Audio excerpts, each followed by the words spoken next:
We live by a silent guide, the calendar. It's a constant presence, dictating the rhythm of our lives, often without us even realizing its profound influence. It shapes our work, celebrations, and sense of time, orchestrating everything from daily meetings to once-in-a-lifetime events. Birthdays, anniversaries, holidays, all are meticulously marked and anticipated thanks to this ubiquitous system, yet we rarely question its origins. How did this system, so integral to our existence, come to be? What forces shaped its evolution?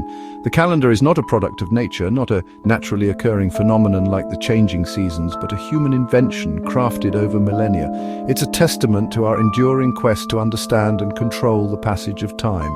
Its divisions, days, weeks, months, are so familiar, so ingrained in our daily lives, are not natural laws, but solutions to ancient problems. They represent humanity's collective effort to reconcile the celestial cycles with the practical needs of society. Why 12 months? What's so special about this number that it became the standard for dividing the year? Why does February have fewer days? Is it merely an arbitrary quirk, or does it hold a deeper, more historical significance? Who chose January as the start? What cultural or historical factors led to this particular month being designated as the beginning of the year? These questions lead us back to the dawn of civilization, to the fertile crescents and ancient cities where the first calendars began to take shape. When humanity first tried to impose order on the cosmos, to align their lives with the movements of the sun, moon, and stars, the calendar's story is one of trial, error, and ingenuity, a long and winding road paved with countless attempts to create a system that accurately reflects the passage of time. A patchwork of celestial observation, politics, and superstition.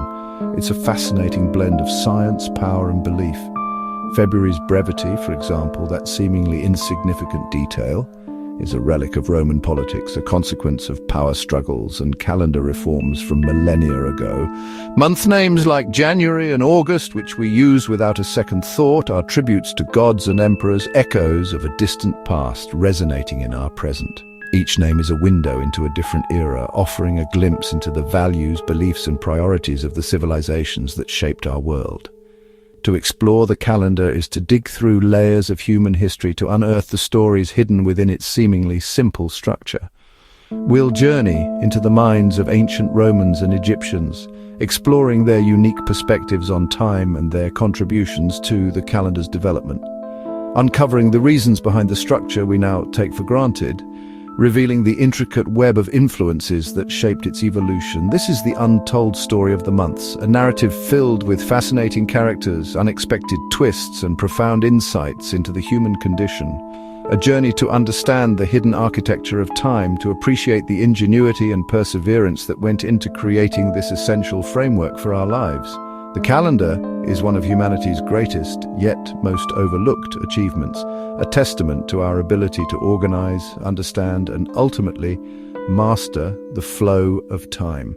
Let's peel back the layers, delve into the past, and see how this construct shapes our world, influencing everything from our daily routines to our long-term aspirations. The concept of the month, a fundamental unit of time, has origins deeply intertwined with celestial observation. Its genesis lies with the moon, our closest cosmic neighbor, and its ever-changing phases.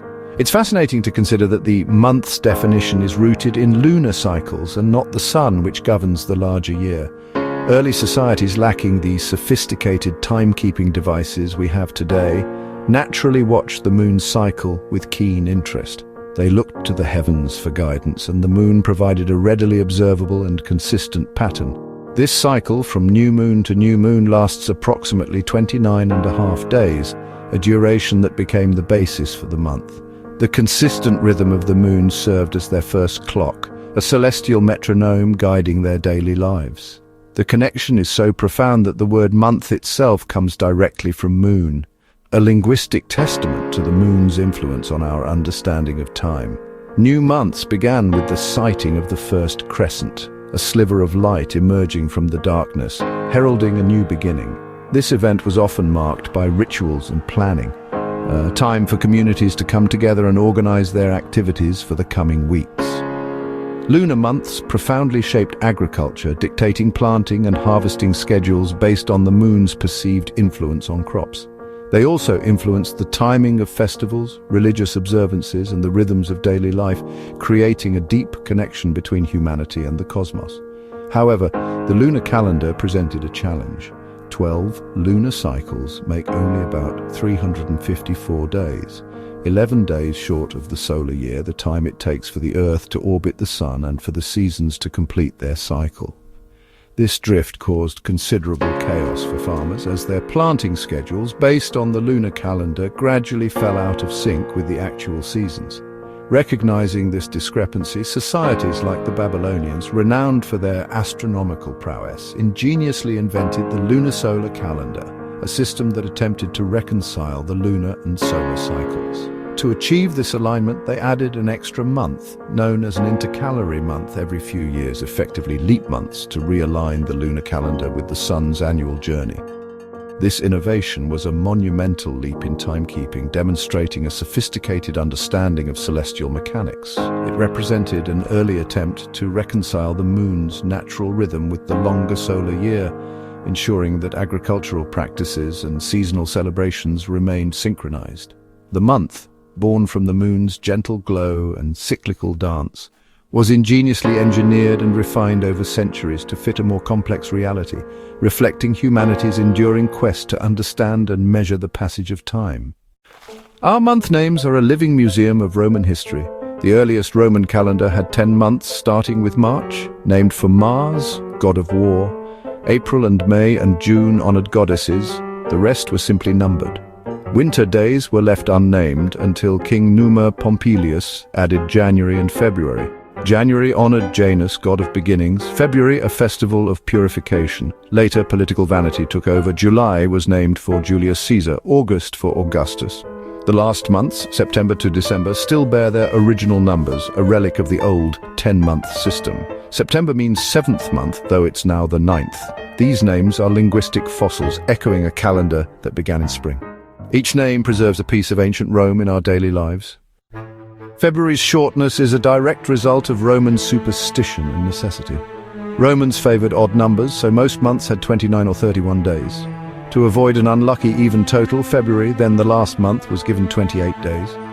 This made February a time for purification and honoring the dead. The calendar still fell short of the solar year, so an extra month was sometimes added, leading to chaos. Julius Caesar's reform in 46 BC adopted a solar calendar, adding days to most months. February kept its 28 days with a leap day every 4 years. Myths about Augustus stealing a day from February are just that, myths. February's brevity is a relic of its ancient unlucky status. 12 months feels natural, but it's the result of compromise between the moon and sun. 12 lunar cycles are about 354 days, close to the solar year's 365. The Babylonians formalized the 12-month year, linking it to the 12 zodiac signs. This idea spread to Egypt, Greece, and Rome. Egyptians made each month 30 days, adding 5 festival days at year's end. Julius Caesar kept the 12-month structure, adjusting month lengths to fit the solar year. The 12-month year, born from lunar cycles, became wedded to the sun. This structure has lasted over 2 millennia. The number 12 is now embedded in our concept of time. Our calendar is a blend of lunar origins and solar precision. The week is a child of the moon's phases. The lunar month divides naturally into 4 phases, each about 7 days. The Babylonians popularized the 7-day week, inspired by 7 visible celestial bodies. Each day was named for a planet or deity, a tradition that spread widely. The 7-day week gained religious significance in Judaism and Christianity, with the Sabbath as a day of rest. This blend of astrology and theology cemented the week's rhythm. The week doesn't fit neatly into months or years, but its cycle persists. Unlike months, the week's rhythm is unbroken by calendar reforms. It's a testament to humanity's need for regularity in work and worship. The 7-day week endures, a rhythm older than our current calendar. The calendar's history is not just a straightforward march of time, it's a winding road filled with unexpected turns and bizarre episodes. It's a story full of chaos, reflecting humanity's constant struggle to impose order on the natural world, and forgotten experiments. Throughout the ages, countless attempts have been made to refine and redefine how we measure the passage of days, months, and years. Some of these experiments were brilliant innovations, while others were outright failures, lost to the sands of time. In Rome, politicians manipulated the calendar for power, turning it into a tool for political gain. The control of time, it turned out, was a powerful weapon, adding or skipping months to extend terms or shorten those of their rivals. Imagine the confusion and disruption this caused in everyday life. The infamous Year of Confusion in 46 BC stands as a testament to this chaotic period. It had a staggering 445 days to reset the seasons and realign the calendar with the solar year, a truly monumental undertaking born out of years of mismanagement. Even the Julian leap year rule, a seemingly simple correction, was slightly off, introducing a subtle error. This seemingly insignificant discrepancy caused a gradual drift over centuries, slowly pushing the calendar out of sync with the actual astronomical events. By the 1500s, the spring equinox, a crucial marker for agricultural planning and religious observances, was occurring a full 10 days earlier than it should have, according to the calendar. This growing misalignment finally prompted Pope Gregory III to initiate a major reform, leading to the calendar system we largely use today. Furthermore, the 7-day week, which seems so fundamental to our modern lives, wasn't always the standard. Other week systems existed. For instance, the Egyptians, with their advanced understanding of astronomy, had 10-day weeks, dividing their months into 3 decades. And in the early days of Rome, people used 8-day cycles, with the 8th day designated as a market day. Even the French Revolution, in its fervor for radical change, tried to implement 10-day decades, aiming to decimalize time itself. But ultimately, these alternatives failed. For reasons both practical and deeply ingrained in cultural and religious traditions, people clung to the familiar rhythm of the 7-day week.